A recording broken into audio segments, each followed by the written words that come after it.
Sanibonani guys and welcome back to my YouTube channel. It is your girl Ulungi aka Uluzipho bafethu. If kukuthi umusha ku-channel bafethu, ngicela ukuthi upresse usubscribe, ulike, ushare, ucommente, uklikhe notification bell phela so that uzohlezi uthola ama-notifications whenever I post a new video bafethu. Sinaye uSuper Thanks kulabo abafisa ukusenzela okuhle ukuthi sikhulise i-channel guys. Wonke ama-super thanks givers ami, gifters ami. Content engizowenzela wona safika nje ku-100k subscribers niphakathi nami siyo-celebrate. Okay, and also bafethu asiwaskiphe ama-adverts, ngiyanicela kakhulu. If you are not giving us super thanks na ungafili small, ukuba khona kwakho kwi-channel, ukusubscribe nakho kusho olukhulu nalokho. Ngiyabonga kakhulu guys for supporting the channel. Without wasting your time, another day, another story.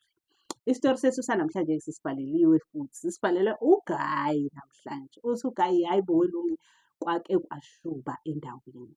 Apparently kuthiwa kwakukhona uGayi. Kuthiwa lo Gayi lo wayehlupha. Yabo lo muntu lo owuhlupho endaweni. Kuthiwa-ke mehlupha-ke uGayi endaweni. Kuthiwa hayi alentuziwe-ke. Kushuthi-ke ahluphe lo bhuti lo yabo ubamba inkunzi, uyantshontsha, uyadlwengula. Yabo nje lesi gebengu siwumhonqonqo nje wendawo owaziwayo. Kuthiwa nje umuntu osehlule, osatshwayo, usabe ngisho nokuyombopha, yabo cause nje uyazi ukuthi mephuma lapha ejele nesilo sengubo nina. Kuthiwa lo bhuti lo ungena ushaya ama-house breaking, wenza nje yonke into engasile ongayicabanga. Yonke into nje enobugebengu phakathi, lo bhuti uphakathi. Kuthiwa-ke ubhuti-ke lona ngelinye ilanga wadlwengula intombazane. So medlwengula intombazane wayibulala, wayigwaza wayibulala. Kuthiwa umndeni wakubo kwaleyo ntombazane wawuhluma.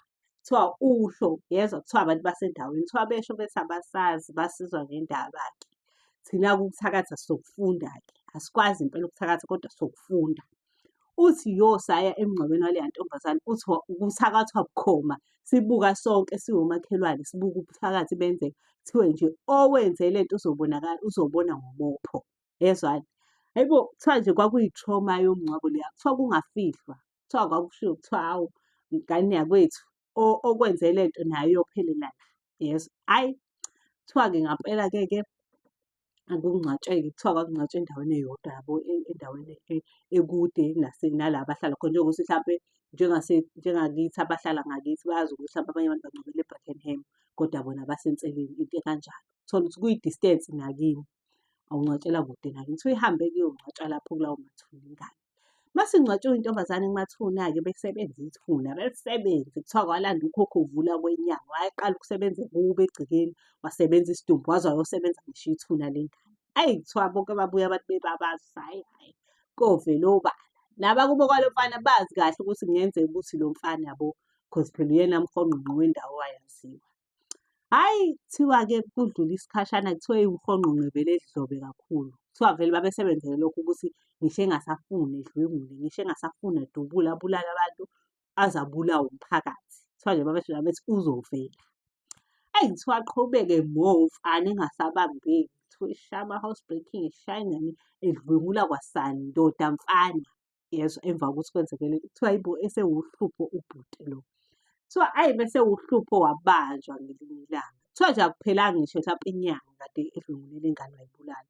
Nabantu babona lapho ukuthi hhayi bekuwuye ngampela cause everyone was suspecting ukuthi uyena. But babengenasho, but the moment esebanjwa washaywa umphakathi kungapheli ngisho inyanga ingane ingcwatshiwe. Wamshaya umphakathi, wamshaya waze wafa. Yezwa? Wafa. Kuthiwa uma ngabe efa wangcwatshwa Nkosi yami, kuthiwa kwakujabule ngisho inja. Yezwa? Inja yakamakhelwane nje ey'khonkothelanga. Kuthiwa zayikhonkotha ngendlela e-different ngoba wonke umuntu was relieved. Kuthiwa abantu behambe banye bethi siyomqedela, sifuna ukubona ukuthi ufe ngempela yini. Behambe abantu ngoba nje wayesehlukumeze abantu abaningi and wayesatshwa. Wonke umuntu wayefuna ukuy'kholela ukuthi hayibo uyena ngampela, ushone ngampela yini. Kuthiwa-ke nangempela-ke washona-ke. Kuthiwa wangcwatshwa-ke naye, wayongcwatshwa same mathuna, banawo amathuna la endaweni. Uyahamba niyongcwatshwa kude outside, njengokuthi la bantu abangcwaba komolweni la eThekwini, uthole ukuthi umuntu waseNyulenzi ungcwaba le emolweni kodwa into ekanjalo.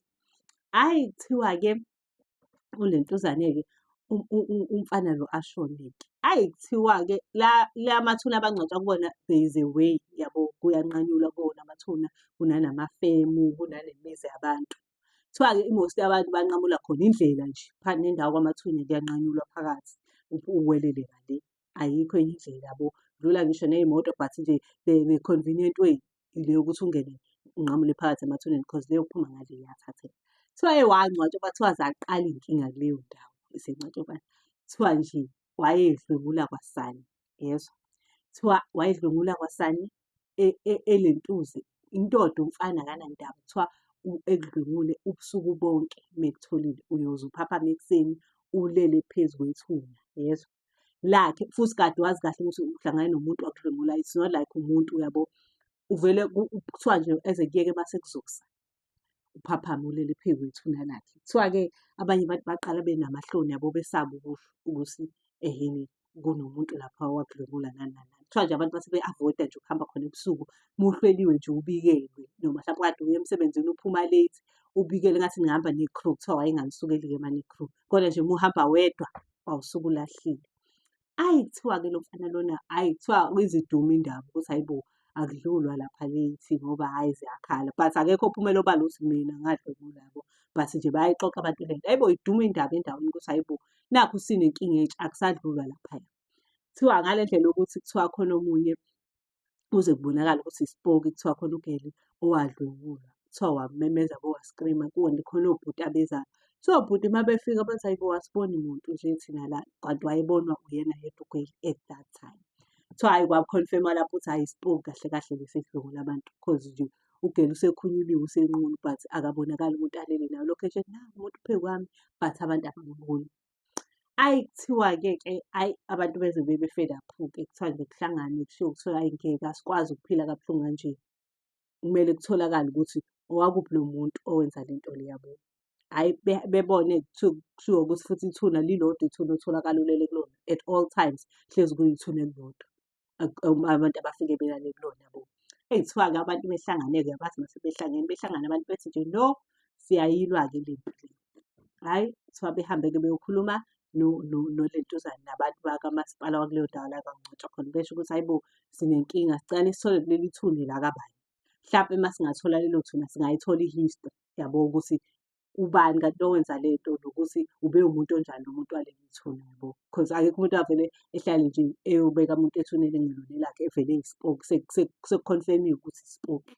Kuthiwa nangempela bahamba-ke umphakathi-ke uye kubo kutholakale-ke ama-details-ke kufonelwe-ke umndeni womfana kufonelwe-ke. Ubizwe-ke nomphakathi ukuthi bebuzwe-ke phela kuthiwa bazobuza imibuzo abafuna ukuyibuza ukuthi hhayi bo, kanti umfana ubewumuntu onjani, kwenzakalani kuye yabo nani nani nani. Axoxe-ke asho-ke Nkosi yami abazali bakhe ukuthi hhayi bo, umfana wayewumuntu nje wayewuhlupho, waze washona nje ebulawa umphakathi. Kuthiwe nje sicela nenze something, it's either niyamumba niyamkhipha la because asisakwazi ukuphila kahle endaweni ngenxa yalo mfana. Kuthiwa Nkosi yami umndeni wakhona uthi hawu ngeke guys, siyacela kungcono sizozama ukuthi sihambe siyobona ukuthi kwenzakalani. Uma kuwukuthi udinga usizo simenzele usizo. Awazi umphakathi ngeke athi nani sayobona thina sibedlwengulwa ngapha. Yabazi mase bekhuluma abantu kuthiwa hhayi nomasipala usho ukuthi hhayi ngeke guys, phela akukho mnandi ukumba umuntu wakini even kungathiwa hhayi umuntu wayewuhlupho kanjani but ukumumba it's another story. Nangempela-ke kuvume-ke umphakathi ukuthi okay, abahambe-ke bezame ukuyilungisa le nto because they cannot, abakwazi ukuphila ngale ndlela kade bephila kamnandi kabona before this guy ashone, before uqale lezi zinto zomrepho wakhe. Kuthiwa nangempela-ke kwahanjwa-ke intombi. Kuthiwa hhayi asukume uma wakhona Nkosi yami aye kumuntu-ke kuthiwa umthandazi kamtshena athi wena ingane yakho yadlwengula ingane. Uyidlwengule ingane, yadlwengula ingane yayigwaza yayibulala and ingane yasendaweni I'm sure uyayazi because ingane yasendaweni enanihlala kuyo.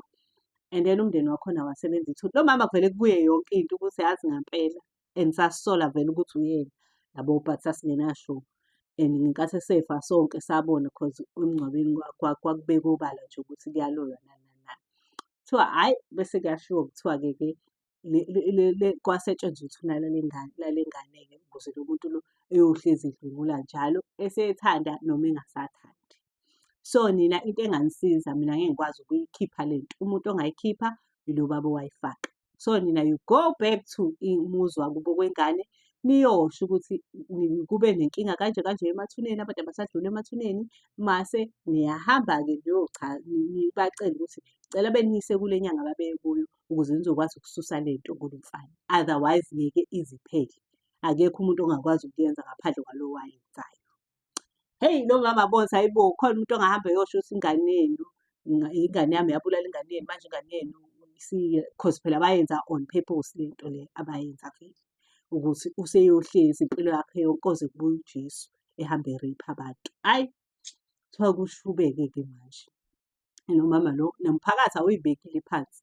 Besho bethi nje ngeke, sikhathele, angeke sikwazi, yabo.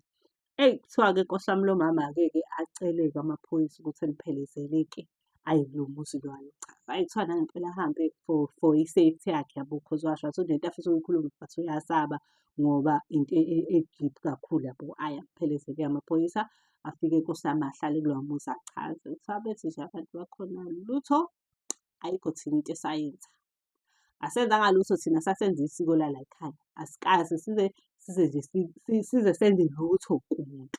Senza nje usiko lala ekhaya lokuthi umuntu uma eshonile senza leya nto, hhayi ukuthi sasiloya abantu. Kuthiwa nje bame ngenhla bethi nje ungasukeli wemama wabantu. Awuhambe nje uphinde kuleyo nyanga yakho uyitshele singalinge nje ukuthi sikhulumele umbhede uthini. Hhayi, kuthiwa Nkosi yami ancenge umama aze akhale. Asho ukuthi manje inkinga yami nginenkinga yokuthi umphakathi awusamdingi lalo mfana. Angisazi ukuthi ngizothini emphakathini. Saye senenzani, kuthiwa aze akhale. Sathi nje umama wakhona angizingeli. Kwaleyo nyanga angiyazi ukuthi yashonaphi. Hawu, so hawu inyanga ngade ifikile nje not so long ago bakithi. Awu, siyakucela ngoba kuthiwa le nto yashesha nje. Eyi, kuthiwa umama ahambe Nkosi yami athi nje lo angizingeli. Kuthiwa amncenga, hayibo uyabona la ekhaya isale encengwa Nkosi yami uma kuthiwa hawu kodwa mama wengane phela awusale usuwenza yabo. Kuthiwa nje athi umama angizingeli. Ngala umphakathi uyabhikisha sekuze kube ney'mashi ukuthi kuzomele ambiwe-ke umfana bebone ukuthi bamngcwabaphi. Uthi hhayi, ngushube njalo nje mase befika kuthiwa nje base kuhlangana umphakathi kuthiwe siyolimba leliya thuna. Kuthiwa mase bethi bayolimba mhlampe kufike amaphoyisa-ke abakhuze-ke phela ngeke belimbe yabo ngaphandle kwemvume yelentuzana. Kuthiwa one night bahlohla nomphakathi kwabo bavele babazi ukuthi uyalisaba mani baningi. Kuthiwa balimba lelo thuna lelo. Kuthiwa lambiwa ithuna kwakhishwa yonke into yayotshingwa lapha kude. Kuthiwa mitshingwa kude akekho owaziyo ukuthi obani phela kithi kwakuwumphakathi. So akekho owaziyo wonke umuntu uthi amasi. Kuthiwa till today akaze kutholakale ukuthi kuthiwa ithuna nje labonakala seligengelezile. Sekubonakala yabo ibhobho ukuthi limbiwiwe. But nobody knows ukuthi kwenziwani ngalawo mathambo alahlwa. Akekho futhi umuntu oyikhulumayo leyo ndaba leyo. Kuthiwa nje sanyamalala kanjalo isidumbu samfana. Akwaziwa ukuthi uhluphaphi la ahlupha khona because kusho ukuthi bamthatha bayomtshinga elsewhere. Kuthiwa akwaziwa ukuthi kushuthi upoka kuphi la apoka khona or uhlupha kuphi la ahlupha khona. Wagcina nje elahleke kanjalo-ke endaweni. Waphela kuthiwa baba ne-peace emva kwalokho. And uma wakhona uzothi uzokhalela ba, wathi uyotshela abantu balapha laba owayengcwatshwe khona umfana. Kwashiwo kuthiwa ayikho Nkosi yami into esingayenza asibonanga lutho and lamathuna niyazi ukuthi awagadwa. Amathuna nje yabo endawo kuwukuthi phela bayabhalisa-ke kukhona i-ofisi lokubhalisa ukuthi ungcwabe umuntu la. Bathi akuwona la mathuna a-serious abiyelwe agadwa ama-security, no. Kwathiwa nje ayikho mama into esingakusiza ngayo. Kwaphela kanjalo-ke ngomfana, kwaphela kanjalo nasendaweni ngokuthi behlushwe yile ndoda le eyayimdlwengule oqavile. Sikhala lapho guys isitori sanamhlanje. Thank you so much for listening. I hope nis-enjoyile isitori sethu. Ningakhohlwa guys asiwaskipha ama-adverts. Siyayibuka nje ividiyo yonke ize iyophela. Nithandwa yimina.